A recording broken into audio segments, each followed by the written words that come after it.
Hey, listen up. Now is the perfect time to buy real estate. And the reason why I say that is because there is less competition in the market. People are afraid to buy real estate right now because of the interest rates and everything that you're seeing in the media.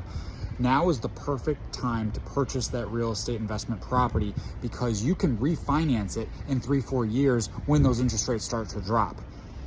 Your competition is low. People are afraid to invest. The smart real estate investors are still picking up investment properties. Don't be afraid of the interest rates. You can control that through the process. If you wait until those interest rates are low, that competition is going to increase, making it harder for you to find that real estate investment property.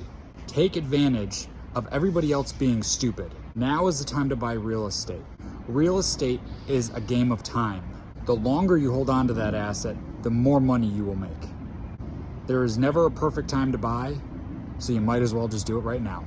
If you want more tips on investing in real estate, give me a follow.